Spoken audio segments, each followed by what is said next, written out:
channel. This is Rose and Lais from 9 St. Catherine.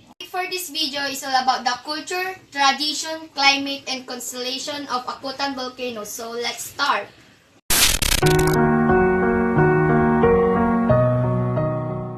The picture of AKUTAN volcano that we can find in Alaska, USA. AKUTAN volcano is one of the most active stratovolcanoes of the Aleutian Arc. The volcano has a 2 km wide caldera with an active intracaldera cone. The volcano erupted most recently in 1992, but there is still phomoric activity at the base of Lava Point and there are hot springs northeast of the caldera. In March 1996, an earthquake swarm was followed by the formation of the volcanic edifice, including a lowering of the eastern side and a rise of the western side of the volcano. Alaska is a vast territory located in North America. Despite the vastness, Alaska is not a country as it is not an independent sovereign state. Alaska is instead the 49th state of the United States of America.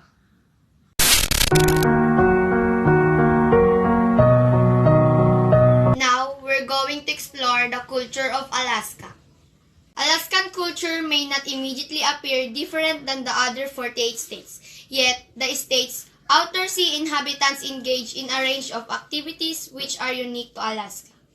Some of these activities can be experienced through the state's annual events, such as the Tesoro Iron Dog snowmobile race from Anchorage to Nome and on to Fairbanks.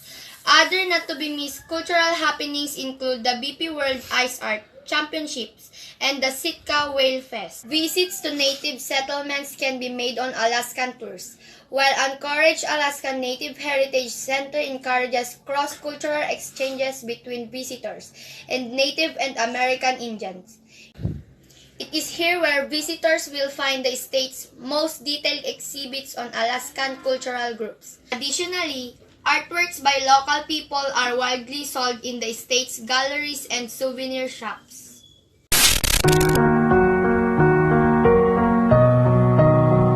Next is the tradition. Alaska natives, who make up 15% of the state's population, maintain many traditions, such as whaling, subsistence hunting and fishing, and old ways of making crafts and art. The Yupik people still engage in many of their culture traditions, including the potlatch, storytelling, and the art of song, dance, and carving. Many of the different communities gathered an annual festival to engage in their traditions and ensure they continue for generations to come.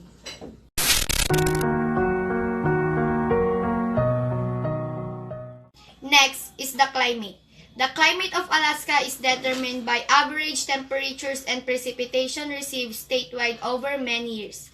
The extratropical storm track runs along the Aleutian Island chain, across the Alaska Peninsula, and along the coastal area of the Gulf of Alaska, which exposes these parts of the state to a large majority of the storms crossing the North Pacific. The climate in Genoa and the southeast panhandle is a mid-latitude oceanic climate, similar to Scotland or Haida Gwaii, Köppen in the southern sections, and a subarctic oceanic climate in the northern parts. The climate in south-central Alaska is a subarctic climate due to its short, cool summers. The climate of the interior of Alaska is best described as extreme and is the best example of a true subarctic climate, as the highest and lowest recorded temperatures in Alaska have both occurred in the interior. The climate in the extreme north of Alaska is an Arctic climate, with long, cold winters and cold summers where snow is possible year-round.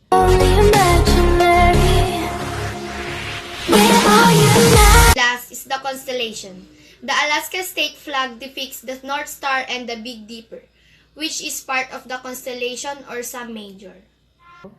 Thank you for watching. Don't forget to like, share, and subscribe, and click the notification bell for more updates and for more upcoming videos. Woo!